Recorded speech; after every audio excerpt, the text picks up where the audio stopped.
வணக்கம் இடமலம் நேர்களே. தேர்தல் நெருங்க அரசியல் மாற்றங்கள் நிறைய நிகழும் அப்படின்னு கணிச்சோம். ஆனால் இந்த மாதிரி நிகழும் அப்படின்னு எதிர்பார்க்கல. விசிக தலைவர் திருமாவளவன் திமுக கூட்டணியிலிருந்து பிரிகிறாரா, அதற்கான சமிஞ்சை தான் இந்த மது ஒழிப்பு மாநாட்டுக்காக அதிமுகவுக்கு அழைப்பு எடுத்திருக்கிறதா அப்படிங்கிற ஒரு கேள்வி சந்தேகம் நிறைய பேருக்கு எழுந்திருக்கு. கிஷோர் கே சாமி அவர்கள் அதிமுக ஆதரவாளர் அப்படிங்கிறதுனால அவர் இதை குறித்து சொல்றதுக்கு எதா இருக்கும் அப்படிங்கிறனால இதை குறித்து கேட்டு இன்னைக்கு நம்மளோட நேர்காணல் ஆரம்பிக்கலாம். வணக்கம் கிஷோர் கே சாமி அவர்களே. நீங்கள் நினைச்சதெல்லாம் நடக்குது போல இருக்கே. கொஞ்சம் கொஞ்சமாக அதாவது அமைச்சர் நேரு சொல்லியிருந்தாரு. அதை பற்றி நிறைய பேர் பேசியிருக்காங்க, நீங்கள் பார்த்துருப்பீங்க. இதே ஒரு சுமூகமான சூழல் பாராளுமன்ற தேர்தலில் நிகழ்ந்த மாதிரியே நிகழாது. தேர்தல் கூட்டணி அப்படிங்கிறது கொஞ்சம் வீக்காக போகுது அப்படின்னு சொல்லியிருந்தாங்க. அதற்கான முதல் தொடக்கம் தான் அதிமுகவை விசிக தலைவர் இந்த மது ஒழிப்பு மாநாட்டுக்கு அழைச்சிருக்கிறதா? இல்லை, அதாவது மது ஒழிப்பு மாநாடு அப்படின்றத அவர் சமுதாயத்தின் மீதான ஒரு பார்வையாக முன்னெடுக்கிறார் திருமாவளவன் அவர்கள். அதைத்தான் அவரும் வெளிப்படுத்துகிறார். இப்போ இது ரெண்டு கோணத்தில் பார்க்கலாம். சமுதாயத்தின் மீதான பார்வை அப்படின்றதுனால நான் இந்த மாநாட்டை முன்னெடுக்கிறேன். அப்போ இதில் ஒரு பிரதான எதிர்க்கட்சியாக இருக்கக்கூடிய அனைத்து அண்ணா திராவிட முன்னேற்றக் கழகம் பங்கெடுத்தால் அந்த குரலுக்கு வலிமை சேர்க்கப்படும் அப்படின்றது தான் அவருடைய எண்ண ஓட்டமாக நம்ம அதிகாரப்பூர்வமாக பார்க்க முடியும். இப்போ இதில் அரசியல் பார்வை இருக்க முடியுமா அப்படின்னா நீங்கள் புரிஞ்சுக்கணும். விசிகாவை பொறுத்த வரைக்கும் அவங்களுக்கு 2016 அவங்க மக்கள் நல கூட்டணியில் இருந்தாங்க. 2019 அவங்க திமுக கூட்டணிக்கு வராங்க. திமுக கூட்டணியிலேருந்து இது வரைக்கும் தொடர்ந்துட்டு இருக்காங்க. அதாவது 2019, 21, 24 இந்த 3 தேர்தலையும் அவர்கள் வெற்றிகரமாக திமுக கூட்டணியில் அவர்கள் தொடர்கிறார்கள். அந்த கூட்டணி ஒரு வெற்றி கூட்டணியாக இருக்குது. ஆனால் 2019, 2021 இருந்த அந்த வாக்கு சதவீதங்கள் பார்த்தீங்கன்னாக்க கடுமையாக குறைந்திருக்கு. அது 2024 மேலும் குறைந்திருக்கு. இன்னும் சொல்லணும்னாக்கா ஒரு கிட்டத்தட்ட ஒரு 5-6% அது வாக்கு சதவீதம் குறைந்திருக்கு. இது விசிகாவுடைய செல்வாக்கு குறைந்ததா என்றால் இல்லை. கம்யூனிஸ்டோடைய செல்வாக்கு குறைந்ததா என்றால் இல்லை. காங்கிரஸோட செல்வாக்கு குறைந்ததா என்றால் இல்லை. இது எதுவுமே கிடையாது. ஆனால் மாறாக ஆளும் திமுக 2021 ஆட்சிக்கு திமுகவுடைய செயல்பாடுகள் தவறாக இருக்கிறது அப்படின்ற காரணத்தினால மக்களுடைய எதிர்ப்பு அப்படின்றதுனால தான் அது குறைஞ்சிருக்கு. அதனால தான் நீங்கள் 30+ வாக்கு சதவீதம் பெற்றிருந்த திமுக 26-27% நிற்குது. சரியா? நாடாளுமன்ற தேர்தலில் அவர்கள் மகத்தான வெற்றியை பெற்றாலும் திமுகவுடைய வாக்கு சதவீதம் என்பது அங்கு தான் இருக்குது. ஸோ இப்போ நாம் என்ன இங்கே சொல்ல வரோம் உள்ளபடியே அப்படின்னா, இதையெல்லாம் கருத்தில் கொண்டிருக்கக்கூடிய ஒரு கட்சி தான் விசிகா. விசிகா நாங்கள் காலத்துக்கும் திமுகவுக்கு சாசனம் எழுதி கொடுத்து விட்டோம், அடிமை சாசனம் எழுதி கொடுத்து விட்டோம் என்று இருக்கக்கூடிய கட்சி கிடையாது.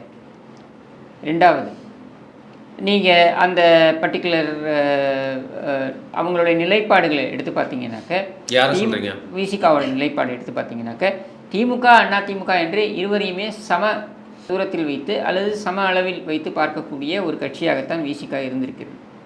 அவர்களுக்கு ஒரே இடைஞ்சல், ஒரே பிரச்சனை என்னவாக இருந்தது என்றால், பாஜக என்கிற கட்சியுடன் அதிமுக கூட்டணியில் இருந்தது. இது ஒரு பாயிண்டா சொல்வீங்க தெரியும். ஆனால் பாமகவையும் அவங்க அப்படிதான் பார்க்குறாங்க. பாமக பயணிக்கிற கூட்டணியிலையும் நம்ம இருக்கோம். ஆமாம், பாமகவே அடுத்த ஒரு காரணமாக அவங்க பார்க்கக்கூடிய ஒரு ஒரு இயல்பும் இருக்குது. பட் பாமக விசிகா இணைந்து செயல்பட்ட வரலாறும் இருக்குது. ஆமாம், சரியா? ஸோ பட் இங்கே பாஜக என்பதுடன் அதிமுக சேர்ந்தால் நாங்கள் அதிமுகவுடன் இணைய முடியாது, அதாவது கூட்டணி வைக்க முடியாது. அப்போது என்ன இவங்களுடைய வாதம், ரொம்ப ஈஸியான ஒரு வாதத்தை இது ஏற்கனவே நம்ம பேசியிருக்கோம். என்னென்னா, திமுகவுக்கு ரொம்ப ஈஸியாக நரேட்டிவ் செட் ஆகிருந்தது. என்னென்னா, மதவாத பாஜக உள்ளே வந்துடும் அப்படின்றது தான். அதாவது பாரதிய ஜனதாவுக்கு இங்கே முதலில் எம்எல்ஏக்களை பெற்றுக் கொடுத்தது திமுக, இல்லையா? பாரதிய ஜனதாவுக்கு உறுதுணையாக இருந்து 5 ஆண்டுகள் ஆட்சியில் தொடர்ந்ததும் திமுக. இன்னும் சொல்ல வேண்டுமென்றால், மோடி முதலமைச்சராக இருந்த பொழுது அந்த குஜராத் கலவரம் அந்த காலகட்டத்தில் பாஜகவுக்கு உறுதுணையாக இருந்ததும் திமுக. இப்படியெல்லாம் திமுக இருந்த நிலையில் நீங்கள் இன்றைக்கி பாஜக உள்ளே வந்துடும் அப்படின்னு நீங்கள் சொல்கிற அந்த ஒரு நகை முரண்னு கூட எடுத்துக்கலாமே. இந்த முரண்பாட்டான ஒரு கருத்து இருக்கு இல்லையா? இதை கூட ஏற்க வேண்டிய நிலைக்கு எல்லாரும் தள்ளப்பட்டதுக்கு காரணம் என்ன அப்படின்னா, பாஜக அதிமுகவுடன் இருக்குது அப்படின்றது தான். இப்போ அதிமுக அந்த உறவை துண்டித்து விட்டது. இவங்க மறைமுகமாக இல்லை திரும்பவும் பாஜகவுடன் தான் அதிமுக சேரும் அப்படி இப்படின்னாங்க என்ன நடந்தாலும் சேரப்போகிறது இல்லைன்றதை தெளிவுபடுத்திட்டார். அப்போது இது ரொம்ப தெளிவாக இன்றைக்கு ரூட்டை கிளியர் பண்ணிடுச்சு. கம்யூனிஸ்ட்டுக்கு, காங்கிரஸுக்கு, விசிகாவுக்கு, மதிமுகவுக்கும் கூட என்ன அளவில் ரூட்டை கிளியர் பண்ணிடுச்சுன்னா, அதிமுகவுக்கு வர்றதுக்கு நான் சொல்லலை, திமுக கொடுத்ததை அவர்கள் வாங்கி செல்ல வேண்டும் அப்படின்ற ஒரு நிலை இனி கிடையாது. அதை தான் வலியுறுத்தும் வண்ணம் திருமாவளவனுடைய செயல்பாடு இருக்குது. அதாவது 2024 தேர்தல் என்பது காங்கிரஸுக்கு முக்கியத்துவம் வாய்ந்த ஒரு தேர்தல். விசிகாக்கோ கம்யூனிஸ்ட்டுக்கோ அது முக்கியத்துவம் வாய்ந்த தேர்தல் கிடையாது. ஆனால் அவர்களுக்கும் உரிய பிரதிநிதித்துவம் பாராளுமன்றத்தில் கிடைச்சிருச்சு. சரியா? காங்கிரஸுடைய தேவையை மையமாக வைத்து இவர்களுடைய பிரதிநிதித்துவத்தை பெற்றுவிட்டார்கள். சரி. 2026 தேர்தல் என்பது திமுகவுக்கு முக்கியத்துவம் வாய்ந்த தேர்தல். அப்போ திமுகவுக்கு முக்கியத்துவம் வாய்ந்த தேர்தல் என்றால் காங்கிரஸை மையமாக வைத்து மீண்டும் திமுகவுடன் ஒரு பேரத்தில் இவர்கள் ஈடுபடுவதற்கு இதான் உரிய தருணம். இல்லை, இப்படி தான் வந்து பார்த்தீங்கன்னா நாம் தமிழர் கட்சியோட நிர்வாகி ஒருத்தர் வந்து ஒரு பதிவு பண்ணியிருந்தார். அவர் வந்து பாமகக்கும் பிசிகாக்கும் இருக்கக்கூடிய இடைவெளி என்ன, ஆனால் ஒற்றுமை என்ன அப்படிங்கிறதெல்லாம் போட்டுட்டு, ஆனால் கடைசியில் இது ஒரு அரசியல் நாடகமாக இருக்கலாம், நீங்கள் சொன்ன மாதிரி ஒரு பார்கெயின்கான ஒரு சின்ன நட்பு சுட்டுதான் சொல்லுவாங்க. திமுக மட்டும் தான் நாடகம் ஆடணுமா? அரசியல் நாடகங்களே திமுக மட்டும் தான் ஆடணுமா? கருணாநிதி காசு வெளியிடுறதுக்கு ராஜ்நாத் சிங்கை கூப்பிட்டு வர வச்சுக்கிறது, கொஞ்சிறது, ஏன் சோனியா காந்தியை கூட்டு வெளியிட்டு இருக்க முடியாது அந்த காசை? இல்லை, அப்போனா வந்து ரயில்வே ஸ்டேஷனில் வந்து ஜெயிலுக்கு போன ஹீரோக்காக அவள் காத்துக்கொண்டே இருந்தால் மாதிரி அதிமுகவோட கூட்டணி நிலைமை அப்படி தான் போல இருக்கு. இந்த நாடகத்தில் அப்படி ஒரு 2-3 நாள் நீங்களாம் வந்து கொஞ்சம் சந்தோஷமா அதிமுகவுக்கு இதில் இழக்கிறதுக்கு ஒன்றுமே இல்லையே. நம்ம ஏன் காத்துக்கிட்டு இருக்கோம்? நம்ம தான் சொல்லிட்டோமே, நான் தான் ஆரம்பத்திலேருந்து சொல்லிக்கிட்டு இருக்கேன், வந்தால் உங்களுடன், வரவில்லை என்றால் நீங்கள் இல்லாமல், எதிர்த்தால் உங்களையும் மீறி நாங்கள் மீண்டும் ஆட்சியை பிடிப்பது அப்படின்ற எங்களுடைய இலக்கில் எங்களுக்கு எந்த விதமான தொய்வும் கிடையாது. நாங்கள் உற்சாகத்துடன் நாங்கள் அதை நோக்கி சென்று கொண்டிருக்கிறோம். இல்லை, அப்படி பிடிக்குதுன்னு நம்ம சொல்லியிருக்கலாமே, நம்ம சொல்லலையே. அப்போ எப்பவுமே அப்படி கிடையாது. திருமாவளவன் வந்து இங்கிருந்து விடை பெற்ற பொழுது, இந்த அதிமுக கூட்டணியிலேருந்து விடை பெற்ற பொழுது நம்ம என்ன பழம் புளிக்குதுன்னு சொன்னோமா? இல்லையே. சில ஜெயலலிதா அவர்கள் அப்பொழுது என்ன சொன்னார்? தம்பி திருமாவளவன் அவர்கள் எங்கிருந்தாலும் நன்றாக இருக்கட்டும், ஆனால் அவர் ஒன்று புரிந்து கொள்ள வேண்டும், அரசியலில் அவசரகதியில் முடிவுகள் இருக்கக்கூடாது அப்படின்றதோடு நிறுத்திக்கிட்டாங்கல்ல. நீங்கள் வந்து வைகோ வந்து வெளியேறினார் கூட்டணியிலேருந்து, எதிலேருந்து? திமுக கூட்டணியிலேருந்து வெளியேறினார் 2006. வெளியேறிய உடனே என்ன செஞ்சாங்க? வைகோவுக்காக வைக்கப்பட்ட கட்டவுட்டெல்லாம் கொளுத்தினாங்க. அவரை கேட்காமலேயே, அவருடைய கூட்டணி ஒப்புதல் அப்படின்றத அவர் இன்னும் உடன்படிக்கைக்கு ஒப்புதல் கொடுக்காமலேயே அவருடைய கட்டவுட்டை நீங்கள் அந்த திமுகவுடைய மாநாட்டில் வைத்தீர்கள். அவர் வரவில்லை என்ற உடனேயே நீங்கள் அந்த கட்டவுட்டை அங்கே கொளுத்தினீர்கள். இது திமுக. பழம் புளிக்குதுன்னு சொல்லக்கூடிய திமுக தான். இன்னும் நீங்கள் பழம் புளிக்குதுன்னு சொல்கிறதுனால இன்னொன்று சொல்கிறேன், பழம் நழுவி பாலில் போகிறது, விரைவில் நம் கையில் வரப்போகிறது இப்படின்லாம் பேசியவர் கருணாநிதி. பழம் நழுவி கோபாலிடம் சென்று விட்டது, வைகோவிடம் சென்று விட்டது, விஜயகாந்த் வைகோவிடம் சென்று விட்டார். நடந்ததா இல்லையா 2016? இப்போ அதிமுக அந்த மாதிரி சொன்னதே கிடையாது. இப்போ கூட பாஜகவுடன் நம்ம கூட்டணி முடித்து கொண்டு விட்டோம். நாம் இன்னும் பாஜகக்காரங்களை பற்றி எதுவும் பேசலையே. அவங்க தான் நம்மளை பார்த்து பேசுவதனால நம்ம வந்து திரும்ப பதில் பேச வேண்டிய ஒரு நிலைக்கு தள்ளப்படுகிறோம். அது கூட நான் என்ன கேட்பேன், இப்போ பொதுச் செயலாளர் எடப்பாடி பழனிசாமி அவர்களோ, இல்லை மூத்த தலைவர்களாக இருக்கக்கூடிய முன்னாள் அமைச்சர்களாக இருக்கக்கூடிய ஆர்பி உதயகுமார் அவர்களோ, அல்லது செல்லூர் ராஜு அவர்களோ, நம்ம அண்ணன் ஜெயக்குமார் அவர்களோ, இவங்கெல்லாம் கூட இந்த சில்லறைக்கு, அதாவது பாஜகவுடைய காலாவதியான மாநில தலைவரான அண்ணாமலைங்கிற சில்லறைக்கு பதில் சொல்ல வேண்டிய அவசியம் கிடையாது அப்படின்றத தான் நான் உட்பட எல்லாரும் சொல்கிறோம். இவனுக்கெல்லாம் இதுக்கு நீங்கள் பதில் சொல்லிட்டு இருக்கீங்க, இப்போ நாங்களாம் எதுக்கு இருக்கோம்? அப்போது இங்கே என்னென்னா, அதிமுக என்றைக்குமே இவர்களையெல்லாம் ஏசியது கிடையாது, பேசியது கிடையாது. ஆனால் மாறாக திமுக தான் அது செய்யும்.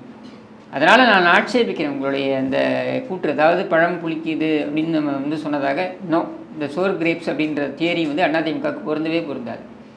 ஆனால் அதிமுகவை இன்றைக்கி ஒரு ஆப்ஷனாக வந்து அவங்க எடுப்பாங்க அப்படின்னா அது எதற்காக இருக்கலாம்னா, ஒன்று அதிமுகவோட வரும்பொழுது அவர்களுடைய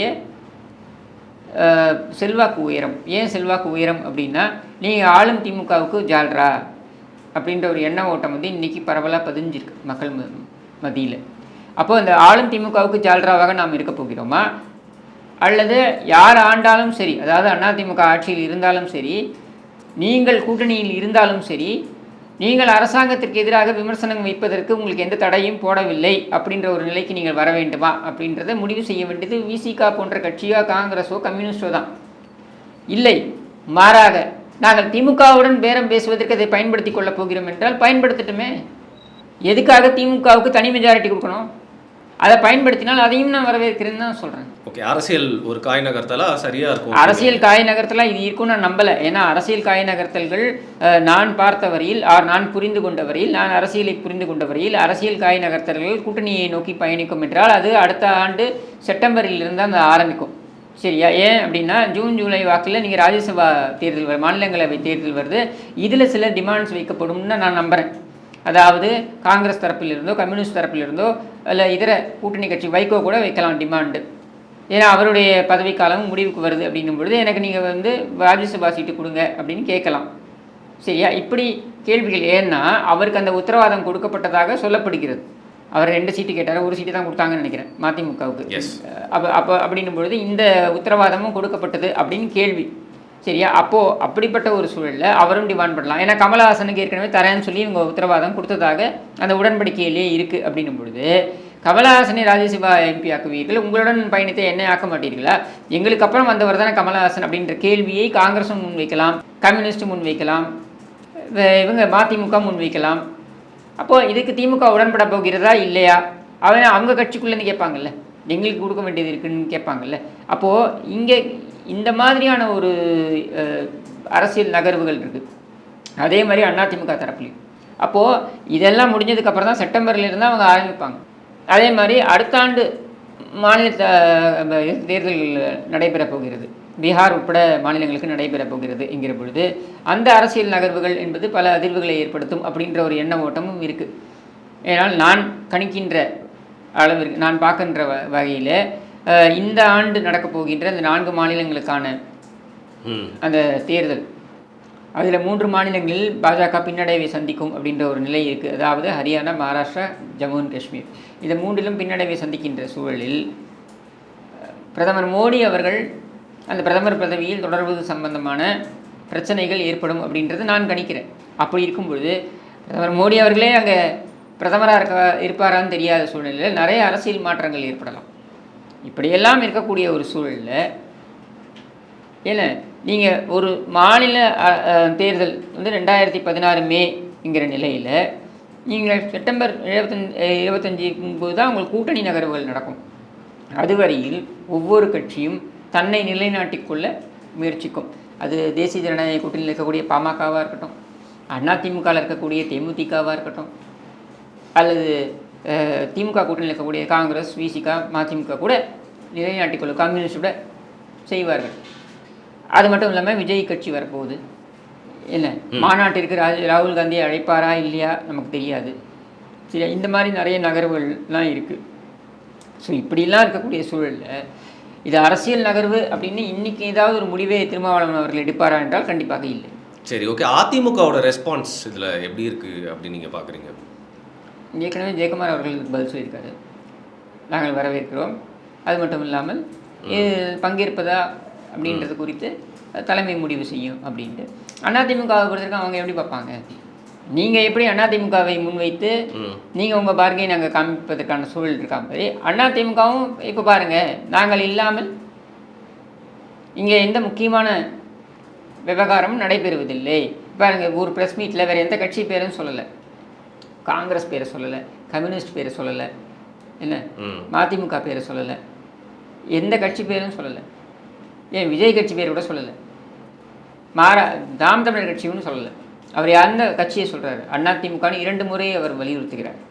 அதை நோட் பண்ணிங்களான்னு தெரியல. இந்த ப்ரெஸ் மீட்டில் 2 முறை அதிமுகவோட பேரை இல்லை, அது மட்டும் தான் சிங்கிளாக. அப்போ பிரதான எதிர்கட்சி என்பதனை திருமாவளவன் அவர் அங்கீகரிக்கணும்னு அவசியம் கிடையாது, ஏற்கனவே பிரதான எதிர்கட்சி தான். ஆனால் அவர் என்ன சிக்னல் அனுப்புகிறாருன்னா, திமுகவும் அதிமுகவும் சம தூரத்தில் எங்களுக்கு இருக்கிறது, என்னுடைய கட்சிக்கு எது பெனிஃபிட்டோ அதை நான் செய்வேன் என்கிறார். இதுதான் என்னோட ஆப்ஷன் அப்படிங்கிற மாதிரி. என்னுடைய கட்சிக்கு எது பெனிஃபிட்டோ அதை நான் செய்வேன்றார். அது ஒரு கட்சி, அரசியல் கட்சி தலைவர் அதுதான் செய்வார். எனக்கு அதிமுக பிடிக்குன்றதுனால நான் எதிர்பார்க்கலாம் திருமாவளவன் அதிமுக கூட்டணிக்கு வர வேண்டும் என்பது என்னுடைய எதிர்பார்ப்பாக இருக்கலாம். அதை அவர் மீது நுழைக்க முடியாதுல்ல, அதை அவர் தான் முடிவு பண்ணணும். அவர் அந்த முடிவு எடுக்கலைனாலும் நம்ம கோவப்படுறதுல ஒன்றும் இது இல்லையே. அது நம்ம எப்படி இப்போ how can we impose our self on him? ஆனால் காலமும் சூழலும் திமுக பெற்றிருக்கின்ற இந்த அதிருப்தியும், மக்கள் மத்தியில் பெற்றிருக்கின்ற அதிருப்தியும் அவரை அதிமுகவை நோக்கி பயணிக்க வைக்கும் என்று நான் நம்புகிறேன். சரி, ஆனால் இப்போது முதல்வர் அயல்நாட்டில் இருக்கிறப்போ வந்து உதயநிதி ஸ்டாலின் அவர்கள் வந்து டெய்லி ஏதாவது ஒரு நிகழ்வில் பத்திரிகையாளர்களை எதிர்கொள்கிறாரு. நேத்தி வந்து பார்த்தீங்கன்னா இது குறித்த கேள்விகள் வந்து கேட்குறாங்க. அதிமுகவுக்கு வந்து அழைப்பு வச்சிருக்காங்க விசிகாலர்னு சொல்லிட்டு அது அவங்க இஷ்டம் அப்படின்னு ரொம்ப கூலாக அதை ஹேண்டில் பண்ணிட்டு போயிட்டாரு. ஸோ திமுகவும் இதுக்கு வந்து என்ன செய்ய முடியும் திமுகவால்? இதில் என்ன கூலாக ஹேண்டில் பண்ணுறதுக்கு இருக்குது? ஸ்டாலின் ஊரில் இல்லை, இவங்களாம் எதுவும் பேசிட முடியாது, மற்ற தலைவர்கள் எதுவும் பேசவும் அனுமதிக்க முடியாது. உதயநிதி தான் பேசி ஆகணும். உதயநிதியாக என்ன சொல்ல முடியும்? இல்லை, எங்களுடன் கூட்டணியில் இருக்கும்பொழுது எப்படி அதிமுகவுக்கு அழைப்பு கொடுக்க முடியும் அப்படின்னு கேட்க முடியுமா? தைரியம் இருக்கா உதயநிதிக்கு? சரி, அப்படி கேட்டு அப்படி தான் நாங்கள் பண்ணுவோம் அப்படின்னு அவங்க திரும்பி பதில் சொல்லிட்டாங்கன்னா எங்கே போய் மூஞ்சி வச்சுப்பார்? இல்லை, ஆனால் திருமாவளவனோட பேச்சில் வந்து ஒரே ஒரு கிரெடிபிலிட்டி மிஸ் ஆகுது, நம்பகத்தன்மை. என்னன்னா இவ்வளோ நாள் வந்து சாராயத்தோட காசில் அந்த லாபத்தில் தான் வந்து ஆட்சி நடத்துவதா அப்படிங்கிற கேள்வி எழுப்புறாரு. அதனால் நேத்தி தான் இது ஆரம்பிச்சதா அப்படிங்கிற மாதிரி கேள்விலாம் இது எல்லா அரசியல் தலைவரும் செய்கிறது தானே. இது திருமாவளவன் மட்டும் நீங்கள் எப்படி நீங்கள் கட்டம் கட்டுறீங்க? எல்லா அரசியல் தலைவர்களுமே என்ன நீங்கள் வந்து என்ன பாமக மது விலக்கு குறித்து பேசுது. ஆமாம், சரியா? பாமகவோட எத்தனை பேர் பார் வச்சுருக்காங்க தெரியுமா? நான் ஆதாரத்துடன் வெளியிட்டிருக்கேன். அதனால் இது வந்து எல்லா அரசியல் கட்சிகளும் அந்த அவர்களுடைய கொள்கை அப்படின்றத முன்வைத்து பேசுவார்கள். இல்லை, ஆனால் திருமாவளவனோட பேச்சை வந்து அன்புமணி அவர்கள் ஆதரித்து தான் வந்து ஆமோதித்து தான் வந்து பேசி எப்படி சொல்ல முடியும்? திருமாவளவன் பேசுகிறது தப்புன்னு சொல்ல முடியுமா? ஏன்னா ரெண்டு பேருமே ஒரே விஷயத்தை தானே பேசுகிறாங்க. அதாவது மது விலக்கு அப்படின்றத முன்வைத்து தானே அவங்க பேசுகிறாங்க. அது மட்டும் இல்லாமல் பாமகவுடைய நிலைப்பாடு என்றைக்குமே மாறியது கிடையாது. நீங்கள் திமுகவாவது 2016 பூரண மது விலக்கு அப்படின்றதை தேர்தல் வாக்குறுதியாக வைத்து செயல்பட்ட திமுக 2021 அது சாத்தியமில்லை என்று சொன்னது. அதனால தான் இன்றைக்கும் பார்த்தீங்கன்னா கனிமொழி அவர்களை வந்து எல்லாரும் விமர்சனம் பண்ணுறது என்னன்னாக்க 2016 பூரண மது விலக்குன்னு சொன்னீங்களே, இன்றைக்கு வந்து நீங்கள் வந்து இல்லை அப்படின்னு சொல்லி வேறு மாறி பேசுகிறீங்களே அப்படின்றதான், படிப்படியாக குறைப்போம் அப்படின்னு நீங்கள் சொல்கிறீங்களே அப்படின்ட்டு தான் நாம் கேட்கக்கூடியது. இங்கே என்ன அப்படின்னா, நீங்கள் அதிமுக காலத்தில் கொண்டு வரப்பட்ட மது தொழிற்சாலைகள் அப்படின்னு எடுத்திங்கனாக்கா ஒரு 3 தொழிற்சாலைகளை நீங்கள் சொல்ல முடியும். மிடாஸ், யூபி, அப்புறம் இன்னொரு தொழிற்சாலையை சொல்ல முடியும். ஆனால் திமுக காலத்தில் கொண்டு வரப்பட்டது அப்படின்னு எடுத்திங்கனாக்க கிட்டத்தட்ட 13 தொழிற்சாலைகள் கொண்டு வரப்பட்டிருக்கின்றன. இதில் 11 தொழிற்சாலைகள் பார்த்தீங்கன்னாக்க 2006 2011 காலகட்டத்தில் கொண்டு வரப்பட்டது. அது மட்டும் இல்லாமல் ஒரு தொழிற்கூடத்திற்கு, அது மார்டினுக்கு சொந்தமான தொழிற்கூடம்னு நினைக்கிறேன், அந்த தொழிற்சாலைக்கு நீங்கள் கிட்டத்தட்ட 100 ஏக்கர் நிலம் ஒதுக்கப்பட்டது. மது உற்பத்தி செய்வதற்கு 100 ஏக்கர் நிலம் ஒதுக்கிய ஒரே அரசாங்கம் திமுக அரசாங்கம். மறுக்க முடியுமா? இப்போ இந்த ஆட்சி காலத்திலையும் அது கொடுக்கப்பட்டிருக்கு. அப்போ நம்ம இங்கே என்ன கேட்குறோம்னா, மது ஒழிப்பு என்று அவர்கள் பேசப் போகிறார்கள் என்றால் ஏன் அது குறித்து உன்னுடைய நிலைப்பாடு என்னன்னு நீ பேசியிருக்கணும். நீ உதயநிதி யோகியமானவர் தான், நீ என்ன பேசியிருக்கணும்? ஆமாங்க, அவர் மது ஒழிப்புன்றதை பற்றி பேசுகிறாரு, பட் மது ஒழிப்பு சாத்தியமா, ப்ராக்டிக்கலாக பாசிபிளா, இதையெல்லாம் நாங்கள் ப்ராக்டிக்கலாக எந்த அளவுக்கு பாசிபிள்ன்றது தெரிஞ்சுதான் நாங்கள் அந்த கொள்கையை வரையவே முன்வைக்கிறோம் அப்படின்னு நீ பேச வேண்டியதானே. அதை விட்டுவிட்டு அவர் இஷ்டம் அவர் நடத்துகிறாருன்னா என்ன சொல்ல வர?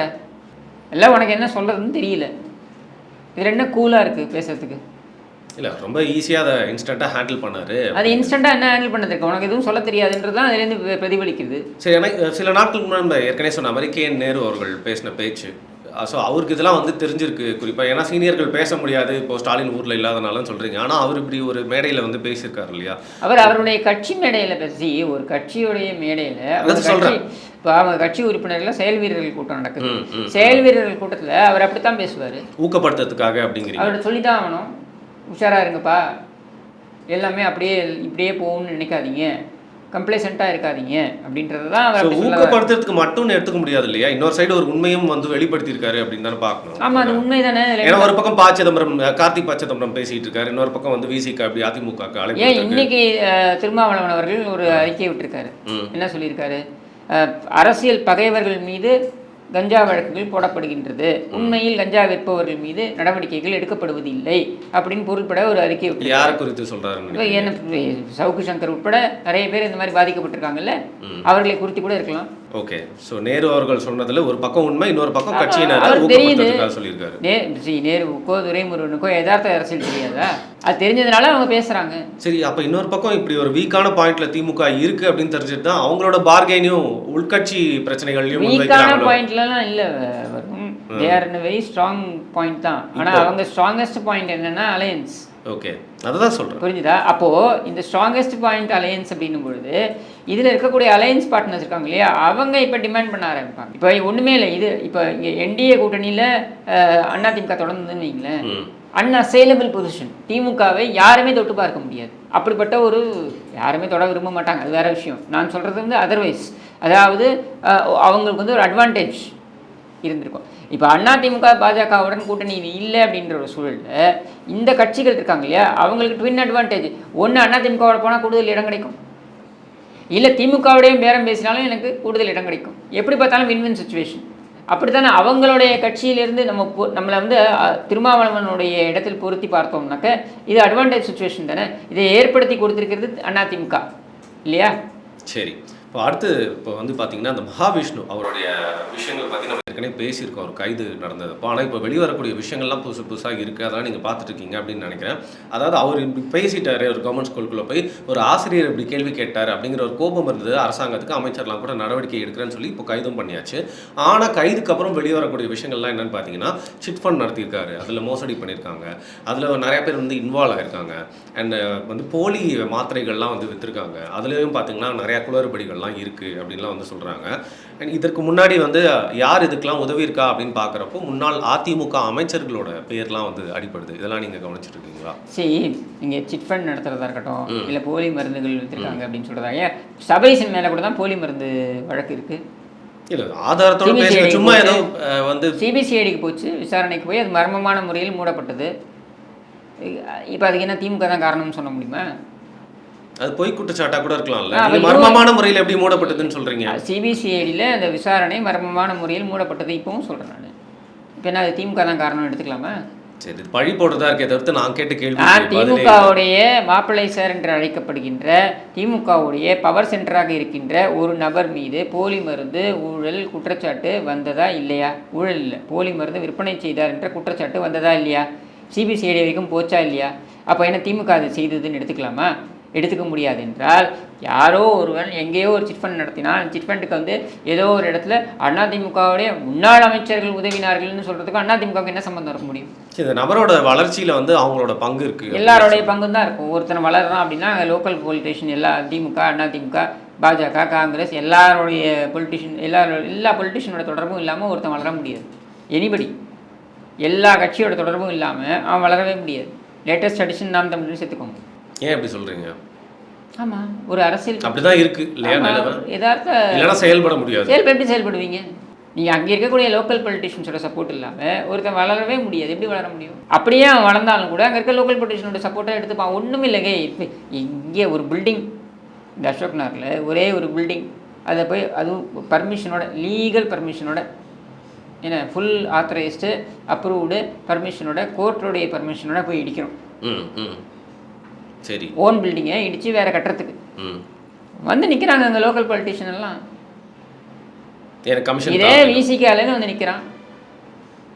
நீ கொடுத்தா தான் நான் வந்து அலோவ் பண்ணுவேன், டெமாலிஷ் பண்ண ஃபர்தர் கன்ஸ்ட்ரக்ஷன் பண்ண அலோவ் பண்ணுவேன் வந்து நிற்கிறான். லோக்கலாக இருக்கிறவன் எந்த பதவியிலும் கிடையாது, கவுன்சிலர் பதவியில் கூட கிடையாது. நான் தான் இங்கே லோக்கல் தாதான்ற மாதிரி வந்து நிற்கிறான் விசிகாவில். இது என்ன பண்ணுவீங்க? இது நான் விசிகாவுக்கு மட்டும் பிரச்சனைன்னு நான் சொல்ல வரல, எல்லா கட்சிகளுடைய ஆட்களும் இந்த பிரச்சனையில் ஈடுபடுகிறார். சரியா? அப்போ அதுவும் ஆளுங்கட்சி கூட்டணின்னா நம்ம என்ன பண்ண முடியும்? போலீஸ் எப்படி தலையிடும்? ஸோ இது நான் வந்து ஒரு கட்சியை சிங்கிள் அவுட் பண்ணி இந்த ஒரு இன்சிடெண்ட்டில் நான் பர்சனலாக எனக்கு தெரியும் அப்படின்றதுனால என்னுடைய உறவினர் சம்மந்தப்பட்ட ஒரு ஒரு இன்சிடெண்ட் அப்படின்றதுனால நான் சொல்கிறேன் இங்கே விசிகான்னு. வேறு ஒன்றுத்தில் திமுகவாக இருக்கலாம், அதிமுகவாக இருக்கலாம், எந்த கட்சியாகனா இருக்கலாம், பரவலாக இருக்கக்கூடிய விஷயம் தானே. அப்போ இங்கே இருக்கக்கூடிய ஒரே ஒரு ஒரு ஒரு பில்டிங், அதுவும் ஒரு கம்பெனி, அந்த கம்பெனியோட பில்டிங் அப்படின்றதுலேயே நம்ம இவ்வளோ அரசியல்வாதிகளை நம்ம துணையை வைத்து கொண்டு செல்ல வேண்டியதாக இருக்குது, காம்ப்ரமைஸ் பண்ணிட்டு போக வேண்டியதாக இருக்குது. அப்படின்னா நீங்கள் யோசிச்சு பாருங்கள், ஒரு பிஸ்னஸ் ஆரம்பிக்கிறான், ஒரு சிட் ஃபண்ட் நடத்துகிறான்னா இல்லை லோக்கல் பொலிட்டிஷியனுடைய ஏதாவது ஒரு இடத்துல ஒரு ஆதரவு இல்லாமல்லாம் எதுவுமே பண்ண முடியாது. இப்போது நாம் தமிழர் கட்சியை பற்றி நம்ம வந்து போன மாதம்லாம் பேசுகிறப்போ வேறு மாதிரி பேசிகிட்டு இருந்தோம். அவங்க எந்த அளவுக்கு வந்து வரக்கூடிய தேர்தலில் ஒரு பெரிய ரோல் ப்ளே பண்ணுவாங்க அப்படின்னு. ஏன்னா விஜய் அவரும் கூட்டணி சேருவாங்கன்ற மாதிரி நிறைய அடிபட்டுச்சு. ஆனால் இன்றைக்கி இருக்கிற சூழ்நிலையில் வந்து பார்த்திங்கன்னா நாம் தமிழர் கட்சி கொஞ்சம் தனித்து விடப்பட்ட மாதிரி, அவங்களுக்கு ஆப்ஷன்ஸ் ரொம்ப கம்மியாக இருக்க மாதிரி, ஒரு தர்ம சங்கடமான நிலையில தான் வந்து வரக்கூடிய தேர்தலை எதிர்கொள்வாங்களோ அப்படிங்கிற கேள்வி. நான் அப்படி நினைக்கவே இல்லை. அந்த இமேஜ் இப்போ இருக்கா இல்லையா? கண்டிப்பாக இருக்குது. சரி, நாம் தமிழர் கட்சி இல்லை இருக்குல்ல, அந்த இமேஜ் இருக்குல்ல. அவங்க வந்து ஒரு தனித்துவத்துடன் இயங்கக்கூடிய ஒரு கட்சி. சரி, சரியா? அவங்க யாருடன் கூட்டணி வைக்கணும் இல்லை வைக்கக்கூடாது, தனித்துவத்தோட நாங்கள் தனிச்சே போவோம் அப்படின்றதுல அவங்களுடைய விருப்பம். ஆனால் அந்த கட்சிக்குன்னு ஒரு ஓட் பேங்க் இருக்குது, அது அதிகரித்து கொண்டு தான் வருகிறது. சரியா? அதை எப்படி அடுத்த கட்டத்தை கொண்டு போவாங்கன்றதை அவங்க கட்சி யோசிப்பாங்க. ஆனால் நான் இந்த கட்சிக்கு வந்து பின்னடைவு அல்லது தனித்து விடப்பட்டது அவங்க விரும்பி தனியாக போகிறாங்க. அப்படியே போனாலும் கூட நாம் தமிழர் கட்சி கூட்டணிக்கு வேண்டாம் என்ற அதிமுக சொல்லுமா? அப்படி கிடையாது. அப்போ விருப்பப்படுறாங்க நாம் தமிழர் நம்ம கூட பயணிச்சா நல்லா இருக்கும். யார் வந்தாலும் விருப்பப்படுவாங்க. அதிமுக இந்த பாஜகவுடன் கிடையாது. மற்றபடி யார் வந்தாலும் விருப்பத்தான் படுவாங்க. எந்த அரசியல் கட்சி வேண்டாம்னு சொல்லுவாங்க? அதனால் தனித்து விடப்பட்டிருக்குன்றதுலாம் வந்து தவறான ஒரு பார்வை. என்னை பொறுத்த வரைக்கும் நாம் தமிழர் கட்சிக்கு அவங்களுக்கு இருக்கக்கூடிய செல்வாக்கு என்பதில் எந்த பாதிப்பும் ஏற்படாது. இல்லை, ஆனால் இப்போ வரக்கூடிய தேர்தலில் நீங்கள் சொல்கிறீங்க ஓட் பர்சன்டேஜ் உயர்ந்துட்டே போகிறதுக்கான வாய்ப்பு இருக்குன்னு. ஆனால் அந்த ஒரு பையோட ஒரு ஷேரை எடுக்கிறதுக்காக ஒரு புது கட்சியும் வந்திருக்கு. அதை இக்னோர் பண்ண முடியாது. சேர்ந்து பயணிப்பாங்க. ஏன்னா கொள்கைகளாக இருக்கட்டும், இல்லை இளைஞர்களாக இருக்கட்டும், இந்த மாதிரி நிறைய விஷயங்கள் சிமிலாரிட்டி ரெண்டு பேருக்குமே இருக்கு. கொள்கை அப்படின்றது என்னன்னு தெரியாது விஜய் கட்சிக்கு, பட் ஒன்றா பயணிப்பாங்க. தம்பின்னு சொல்லிட்டு இருந்தார். இன்னைக்கு அதுக்கான பேச்செல்லாம் கொஞ்சம் குறைஞ்சிருக்கு. அண்ட் தனியாக தான் வந்து தேர்தலை சந்திக்க போகிறோம் அப்படின்னு சொல்லிட்டாரு. ஆனால் எது வேணால் நடக்கலாம்னு சொல்லியிருக்காரு. சரியா? ஸ்ட்ராட்டஜிக்கலி நான் என்ன ஃபீல் பண்ணுறேன்னா, விஜயோட கட்சியுடன் நாங்கள் வந்து இணைந்து பயணிப்போம் அப்படின்ற ஒரு கருத்தை சீமான் அவர்கள் சொல்லியிருக்க வேண்டாம்ன்றது என்னுடைய தனிப்பட்ட கருத்து. சரியா? ஏன்னா அதையும் கடந்த சீமானுடைய செல்வாக்கு இருக்குன்றது தான் என்னுடைய பார்வை. சரியா? ஆனால் அவர் சொல்கிறார், அவருக்கு வந்து சொல்லப்படுகின்றது என்னவோ இல்லை அவருடைய எண்ண ஓட்டங்கள் என்னவோ அது நமக்கு தெரியாது. But having set that, Vijay இன்னும் ப்ரூவ் பண்ணணும், தன்னை வந்து நிலைநாட்டிக்க வேண்டிய இடத்துல இருக்கார். அப்போ விஜய் வந்து நாம் தமிழர் இருக்கக்கூடிய அத்தனை ஸ்டாண்ட்லேயும் அவர் உடன்படுவாரா என்றால் நான் அப்படி உடன்படுவார்னு நான் ஏற்றுக்கல. உதாரணத்துக்கு காங்கிரஸை ஜென்ம எதிரியாக பார்க்கிறது நாம் தமிழர். ஆனால் ராகுல் காந்தி கூட ராகுல் காந்தியும் நல்லிணக்கத்துடன் இருக்கிறார். ஏன் இந்த மாநாட்டை கூட அழைப்பு வந்தா வாய்ப்பு இருக்குன்றீங்க? ஏன் நாம் தமிழரும் காங்கிரஸும் விஜய் கட்சியும் கூட கூட்டணியில் செல்வதற்கு வாய்ப்புகள் இருக்குது. எப்படி மக்கள் நல கூட்டணி என்று தனியாக ஒன்று உருவானதோ அது மாதிரி காங்கிரஸும் விஜயும் கூட கூட்டணியாக போவதற்கான வாய்ப்பு இருக்கே. அது இல்லை என்று மறுப்பாரா விஜய்?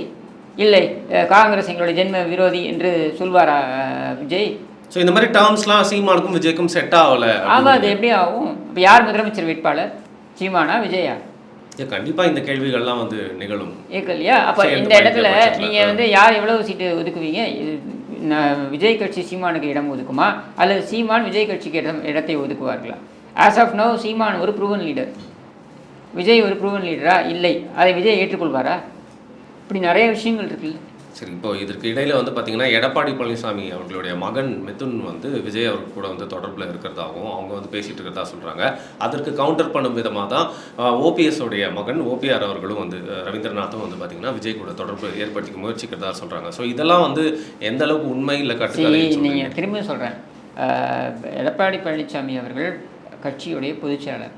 அதிமுகவுடைய கலாச்சாரம், இந்த பொதுச்செயலர் என்று இருக்கக்கூடிய குடும்ப உறுப்பினர்கள் எந்த இடத்துலையும் அவர்கள் போல் வச்ச மாட்டார்கள். அவர்கள் எந்த இடத்துலையும் வந்து இந்த பேச்சுவார்த்தை நடத்துறது, அரசியல் செய்கிறது, இதெல்லாம் பண்ண மாட்டாங்க. அப்போ தனிப்பட்ட விதத்தில் ஒரு நட்பு பாராட்டுறதுக்காக வந்து மேபி வந்து பேசியிருக்கலாம் அப்படின்னு சொல்ல வரீங்க? இல்லை, எந்த இடத்துலையும் அவர் அந்த மாதிரி இது வரைக்கும் நீங்கள் அவங்க மனைவியோட யாரும் பார்த்துருக்க மாட்டாங்க. எடப்பாடி பழனிசாமி சிஎம்மாக இருந்தபொழுது கூட அவருடைய மனைவியோடு யாரும் பார்த்துருக்க மாட்டாங்க. ரொம்ப ரேரஸ்ட் ஆஃப் ரேர் அக்கேஷன்ஸில் தான் அவங்க பப்ளிக்லேயே தெரிவாங்க. ஸோ கட்சி முடிவை எப்படிங்க தனிநபர்கள் எடுப்பாங்க?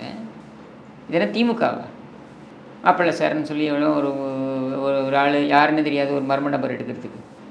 இது வந்து அதிமுக என்பதனுடைய தனித்துவமே அதானே. கட்சின்னு ஒரு உயர்மட்ட குழு இருக்குது, அவங்க முடிவு பண்ணுவாங்க, தொண்டர்களுடைய விருப்பம் இருக்குது, இவ்வளோ விஷயங்கள் இருக்குது.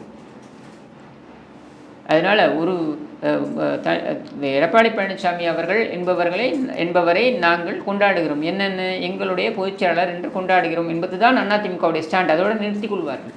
இதற்காக எடப்பாடி பழனிசாமியோட மகனை வந்து இழுப்பது அப்படின்றதே முதல்ல தவறு. ஸோ இதெல்லாம் வந்து முழுக்க வந்து உண்மைக்கு புறமான தகவல். கண்டிப்பாக உண்மைக்கு புறமான. அவர் எந்த இடத்துலையுமே, because I am telling you, நான் பர்சனலாக வந்து எனக்கு தெரியுன்றதுனால நான் சொல்கிறேன் உங்களுக்கு, எந்த இடத்துலையுமே அவர் இந்த மாதிரி தலையிட்டதே கிடையாது. இல்லை, ஆனால் ஒரு சும்மா வேணா அவருக்கு ஒரு மகன் இருக்கிறாருன்றதுனால அவர் பேரை இழுத்து விடுறது தான் இது. ஒரு கை தேர்ந்த சீனியர் ஜேர்னலிஸ்ட் தான் வந்து உட்காந்து பேசிட்டு இருந்தார். இதை யார் வேணாலும் பேசலாங்க, என்ன சரியா? அவர் சிஎம்மாக இருந்த பொழுதே அந்த மாதிரி அவர் செஞ்சது கிடையாது. So I am telling you that இது வந்து அபாண்டமான ஒரு குற்றச்சாட்டு. சரி, ரைட். இப்போ கடைசியாக வந்து அண்டு அப்படியே இருந்தாலும் ஓபிஎஸ்க்குன்னு ஒரு கட்சி இருந்தால் ரவீந்திரநாத் பேசலாம், ஓபிஎஸ் தான் கட்சியில் ஓபிஎஸ்ஸே தெருவில் நிற்கிறாரு. சரி, ரைட். இப்போ வந்து கடைசியாக ஒரு விஷயம் பேசுகிறேன். அது முக்கியமே இல்லாத விஷயம் தான், நம்ம வந்து பேசவே அவசியம் இல்லாத விஷயம் தான். இதில் நம்மளுக்கு சொல்கிறதுக்கு நீங்கள் சொல்கிறதுக்கு என்ன இருக்குன்னு எனக்கு தெரியல. பிரபலங்களுடைய விவாகரத்து ஒவ்வொரு வாட்டியும் ஆக்கிறப்போ அது வந்து பேசு பொருளாக மாறுது. இதை சில பேர் எப்படி சொல்கிறாங்கன்னா, இந்த விவாகரத்துக்கள்லாம் வந்து மற்றவங்களை இன்ஃப்ளூயன்ஸ் பண்ணும், இதெல்லாம் தெரிஞ்சே தான் பிரபலங்கள்லாம் இதெல்லாம் வந்து பண்ணிட்டு இருக்காங்க அப்படிங்கிற மாதிரி ஒரு தியரி வந்து சொல்கிறாங்க. ஆனால் இப்போ பாருங்கள், ஒருத்தன் கல்யாணம் ஆனால் அதுக்கு ப்ரெஸ் ரிலீஸ் கொடுக்குறாங்க, ஃபோட்டோ போடுறாங்க. விவாகரத்து பண்ணுறாங்கன்னா அதுக்கு ஒரு ப்ரெஸ் ரிலீஸ் கொடுக்குறாங்க, பதிவு போடுறாங்க, எங்கள் தனிப்பட்ட முடிவில் வந்து நீங்களாம் வந்து மரியாதை கொடுக்கணும்னு சொல்கிறாங்க. ஸோ நத்திங் இஸ் பர்சனல், எல்லாமே பப்ளிக்கில் தான் இருக்குது. ஸோ அதை குறித்து வந்து ஒரு 2 நாளாக பார்த்தீங்கன்னா எவ்வளோ பிரச்சனைகள் இருக்குது. இது வந்து ஒரு ட்ரெண்டிங்கான டாப்பிக்காக நியூஸ்லையும் போட்டுருக்காங்க. இன்னைக்கு காலையில் முக்கிய செய்தி அப்படின்னு ஃப்ளாஷே வந்து பார்த்தீங்கன்னா அதான் வந்து ஆரம்பிக்குது. நம்ம யார் பேரையும் நம்ம சொல்ல தேவையில்ல, விஷயத்தை பேசுவோம். ஏன்னா நேற்று ஒரு விவாதத்தை நடக்கும், இதே தான் நடக்கும், இன்னைக்கு நாளைக்கு தான் தொடரும் இல்லையா? புரிஞ்சுக்கோங்க வரும். It is unnecessary that we talk about this, but it is also necessary we have to talk about it. ஏன்னா சோஷியல் இம்பாக்ட் ஒன்று இருக்கு பீப்பிள் மேல, அதனால சொல்றேன் நான். சோஷியல் இம்பாக்ட்ன்றதை விட எந்த அளவுக்கு டீஜெனரேட் ஆகி போயிருக்கோம் பாருங்க. ஆஸ் அ சொசைட்டி நம்ம எந்த அளவுக்கு டீக்ரேட் ஆகி போயிருக்கோன்றதை பாருங்க. அதாவது ஒரு நடிகர் அவருடைய மனைவியுடன் விவாகரத்து செய்கிறார் அப்படின்னும் பொழுது நம்ம வந்து அதை வந்து எங்களுடைய தனிப்பட்ட ஸ்பேஸுக்கு நீங்கள் மரியாதை கொடுங்க அப்படின்னு சொல்லி அவங்க வெளியில் வந்து சொல்லக்கூடிய அளவுக்கு நம்ம தள்ளுறோம். சரியா? ஒன்று. ரெண்டாவது, என்னுடைய கேள்வி என்னென்னா, நீ வெளியில் உன்னுடைய செப்பரேஷன் பற்றி பேசுகிறேன்னா யாரும் அதை பற்றி அங்கேயும் எங்கேயும் அரசியல் புரசலாக பேச போகிறாங்க, பேசிட்டு போட்டோமே. சரியா? அப்போ நீயாவது அதை விட்டுருக்கணும். ஆனால் இந்த பர்டிகுலர் சம்பவத்தில் நடந்திருக்கிறது என்ன அப்படின்னா, திட்டமிட்டு ஒரு பெண் மீது தாக்குதல் நடைபெற்றிருக்கு. திட்டமிட்டு நடந்திருக்கு. நான் சொல்கிறேன், ஒரு நடிகர், அவருடைய மனைவி, இவங்க 2 பேருக்குள்ள ஒரு பிரச்சனை அப்படின்ட்டு அது பொது வெளியில் பேசப்படுது. அதாவது கடந்த 2 வாரங்களாக இது பேச்சு பொருளாக பேசப்படுது. சரியா? இது பேசப்பட்டு வந்த சூழலில் இதை ஊர்ஜிதப்படுத்துகின்ற வகையில் அந்த நடிகர் ஒரு அறிக்கையை விடுகிறார். இந்த அறிக்கையே முதல்ல தவறு. அந்த அறிக்கையே முதல்ல தவறு. ஏந்திரமா தவறுன்னு சொல்கிறேன். அந்த அறிக்கையில் ஒரு வார்த்தை இருக்குது. என்னென்னா, நான் இந்த திருமணம் நின்று விட்டது என்பதனை, அதாவது முறிந்து விட்டது என்பதனை அறிவிக்கிறேன்னு. நீ யார் அதை அறிவிக்கிறதுக்கு? அறிவிக்க வேண்டியது நீதிமன்றம். I am announcing the dissolution of our மேரேஜ்னு அவர் போடுறாரு. சட்டப்படி குற்றமா அது?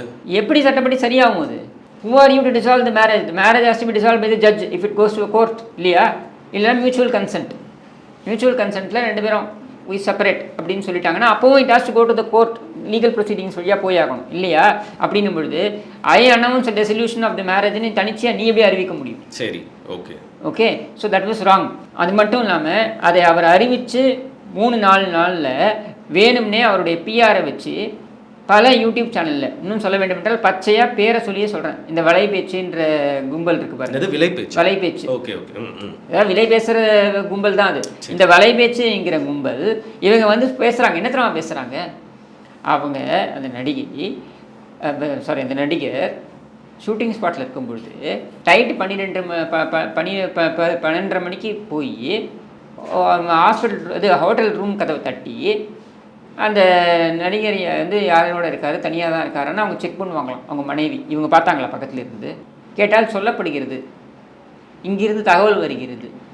அப்போது திட்டமிட்டு அந்த பெண் மீது களங்கம் ஏற்படுத்தும் வகையில் நீங்கள் தகவல்களை பரப்புறீங்க. ஒரு கிளியர் பிஆர் டார்கெட் மாஃபியா, ஒரு யூடியூப் மாஃபியாவை வைத்துக்கொண்டு நீங்கள் செயல்படுகிறீர்கள். அரசியலுக்கு தான் பண்ணுவாங்க. இப்போ பாருங்க, சினிமாலையும் இந்த மாதிரி ஆமாம் தான் பண்ணுறீங்க. இது வந்து நீங்கள் பாருங்களேன், சீக்வன்ஸ் ஆஃப் ஈவெண்ட்ஸை பாருங்கள். அதே மாதிரி அவருடைய மாமியார் மீது பாவம் அந்த லேடியை வந்து அவங்க வந்து அவங்கள டிஃபெண்ட் பண்ணிக்கக்கூடிய இடத்துல இல்லை. பட் நீங்கள் ஒரு ஆன்ஸ்லாட்டை கொண்டு போய் அவங்க தான் காரணம் அப்படின்னு நீங்கள் வைக்கிறீங்க. நீ தப்பு இல்லையா?